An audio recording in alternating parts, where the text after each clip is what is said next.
কি কোম্পানি এটা? সিএনজি না ডিএনডি? ডিএনডি সিএনজি, এখানে সিএনজি লেখা ভাই, আমি দেখছি এই যে এখানে লেখা সিএনসি, সরি সিএনসি লেখা, সিএনসি ফ্লোটিং। এটা সিএনসি ফ্লোটিং ভাই, সিএনসি দা করা। আচ্ছা সিএনসি ফ্লোটিং এটা, আর ব্র্যান্ডের নাম হচ্ছে ডিএনডি। অ্যান্ড উনি এটাতে এই ক্যালিপারটা চেঞ্জ করে নাই, টু পিস্টন নিয়ে আছে।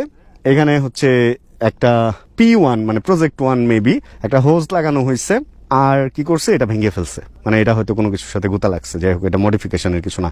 এই জায়গায় এই মডিফিকেশনটা করছে। আর উপরে যদি আমরা আসি, ভেতরে কোনো মডিফিকেশন করছে কিনা আমি জানি না, আর করলেই কি যেটা দেখা যাইতেছে না ওটা নিয়ে আর কি কথা বলবো। এখানে হচ্ছে উনি একটা লিভার গার্ড লাগাইছে, মেবি আরসিবি বা অন্য কিছু, যাই হোক। আর এখানে আরসিবির একটা S1 লাগানো হয়েছে, এটার পারফরমেন্স আমরা আজকে দেখবো।